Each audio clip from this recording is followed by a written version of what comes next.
আমাদের এখানে এখন চিকেন চাপের জন্য প্রিপারেশন চলছে, আর এখানে ভেজে নেওয়া হচ্ছে কাজু বাদাম আর পেঁয়াজ।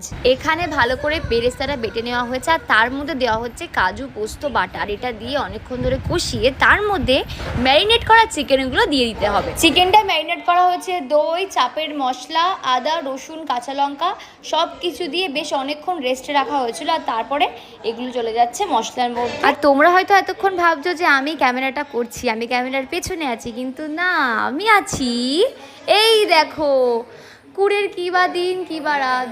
আমার দিদি এখানে বসে বসে খাচ্ছে, আর আমরা দুজনে মিলে ঘুমাচ্ছি। এদিকে আমি শুয়ে আছি, আর এদিকে আমার মাসির মেয়ে শুয়ে আছে। আসলে খাওয়া দাওয়ার পরে এত ক্লান্ত হয়ে গেছিলাম, একটু ঘুমিয়ে না পড়লে হতোই না। আর ঘুম থেকে উঠে দেখি একটা বিশাল বড় সারপ্রাইজ। আর চিকেন চাপের কালারটা শুধু একবার দেখো তোমরা, কি বানিয়েছিস রে মোনা। হ্যাঁ এটাই তো ট্যালেন্ট। ট্যালি। আর এদিকে হচ্ছে চা। এবার ভাবছো তুমি কি শুধু ভিডিও করছো, কোনো কাজ করছো না? করছি, কারণ আজকে আমাদের বাড়িতে চাঁদের হাট, হঠাৎ করে সারপ্রাইজ পেয়ে গেছি, সবাই এসছে। তবে আজকে ভাইফোঁটা স্পেশাল, বাড়িতে হঠাৎ করে সবাইকে চলে এসছে সারপ্রাইজ। কেমন লাগছে যে 4 জনের জন্য রান্না করে এখন সবাইকে খাওয়াতে পারবি? এইটা খুব হ্যাপি যে আমরা যে কজন খাচ্ছিলাম, মানে আমরা খাবো বলে ভাই বোনেরা মিলে তাতে সেই 4 জনের বাইরে আমরা মা বাবা থেকে শুরু করে মাসি মেশো সবাইকে পেয়ে গেলাম। আর পুরোপুরি এটা আনএক্সপেক্টেড, আমরা বুঝতেই পারিনি ওরা আসবে কেউ। সবাইকে খাওয়াতে পারবো, এটাই মানে খুব ভালো লাগছে আর কি। আর খেতে পারবে ওরাও ভালোবাসে, ওদেরকে ছাড়া খেতে কেমন একটু মন কেমন লাগছে। ভাইফোঁটা স্পেশাল আমাদের বাড়িতে রান্না হচ্ছে, একটা দুর্দান্ত রান্না, বাঙালির ইমোশন রান্না হচ্ছে। জাস্ট প্রসেসিংটা দেখো। এটা হচ্ছে 2 কেজি চালের আমরা বিরিয়ানি করছি সবাই মিলে।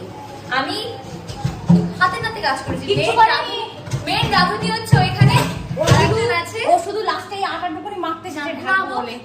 আচ্ছা, বাকি কাজগুলো বুঝে কোনো কাজ নয়, তবে দেখতে যা হয়েছে প্লিজ কেউ লোভ দিও না। হ্যাঁ, এবারে খাওয়ার সময় তোমাদেরকে দেখাবো, অসাধারণ হয়েছে। এটা কিন্তু আলু বিরিয়ানি, এখন চিকেন যায়নি, রাত্রিবেলা হবে চিকেন চাপ।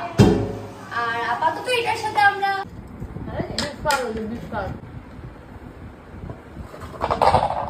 চিকেন নেই, এখন চিকেনটা রাতে হবে, চিকেন চাপ। এখন শুধু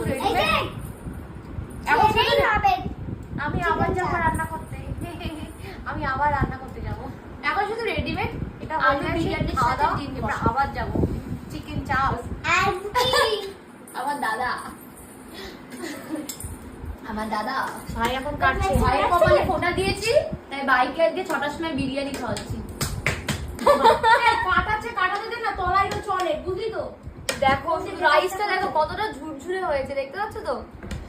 উফ, তাহলে বিরিয়ানি দিদি একটা দোকান খোল, হ্যাঁ ভালো হবে। চিকেনটা ভালো ওদের সাথে।